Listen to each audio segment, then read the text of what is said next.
If we examine how illness comes upon us and what effects it has, we can identify multiple different contributing factors that can lead to the physical imbalances that we call illness.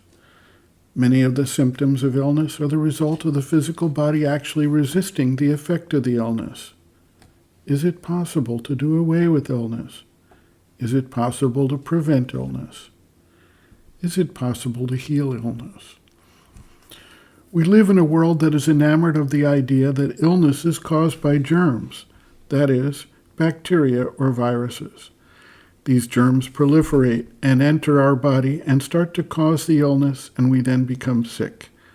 But the cause of illness is not so simple as to blame some external factor and avoid the deeper insights that are part of the complex.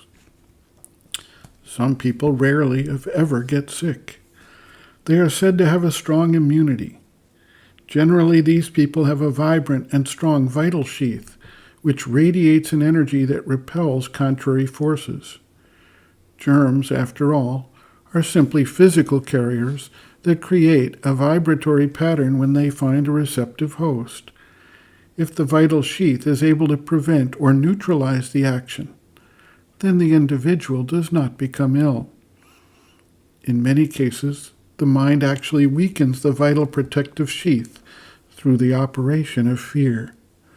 We see this in the case of epidemics or pandemics. People become infected with fear, and this creates gaps in the armor of the vital sheath that allows the feared illness to enter and embed itself in the physical frame. The physical body is habituated to the idea that certain vibratory patterns will take over and create the imbalances we recognize as illness.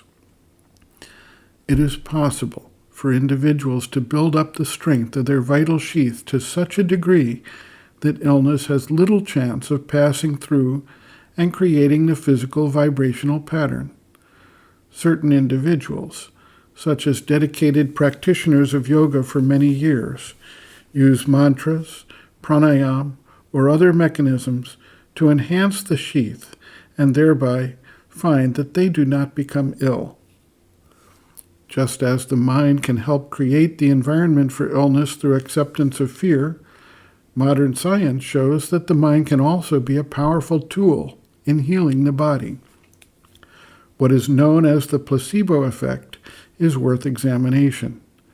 An individual sick with an illness participates in a study.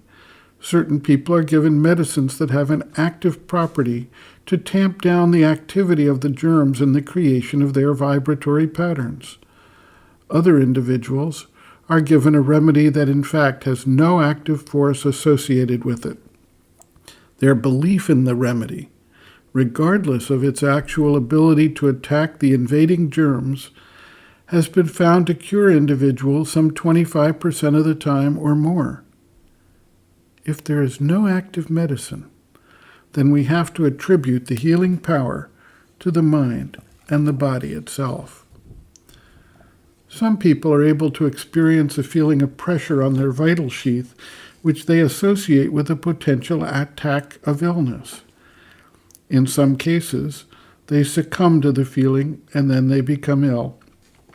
In other cases, however, they resist the feeling, strengthen their resolve and their vital sheath, and throw off the feeling before it becomes a full-blown illness. For some people, adding a physical medium, such as an herb or a tea of some sort, adds to the mental and vital resolve to strengthen the immune response by convincing the body that it is being helped.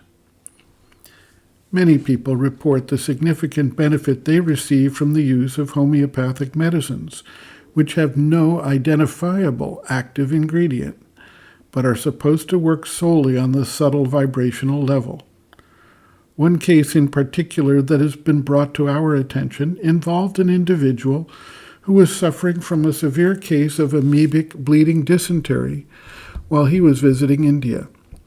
He asked about a doctor and was told the best person to see was the local homeopath. He immediately visited this doctor, who asked a series of seemingly random questions then prescribed a little sugar pellet of a particular homeopathic remedy and advised that with 15 to 20 minutes, the severe abdominal motions and pain would be stopped, and the body could then heal from the damage that had been done in the meantime. In fact, the result was exactly that. Strong Western medicines could not have done better, and in fact, were discounted as solutions by those in the know in that place. Sri Aurobindo observes, quote, illness marks some imperfection or weakness or else opening to adverse touches in the physical nature, and is often connected also with some obscurity or disharmony in the lower vital or the physical mind or elsewhere. It is very good if one can get rid of illness entirely by faith and yoga power or the influx of the divine force. But very often this is not altogether possible, because the whole nature is not open or able to respond to the force. The mind may have faith and respond, but the lower vital and the body may not follow. Or if the mind and vital are ready, the body may not respond, or may respond only partially, because it has the habit of replying to the forces which produce a particular illness. And habit is a very obstinate force in the material part of the nature. In such cases, the use of the physical means can be resorted to, not as the main means, but as a help or material support to the action of the force. Not strong and violent remedies, but those that are beneficial without disturbing the body. End quote.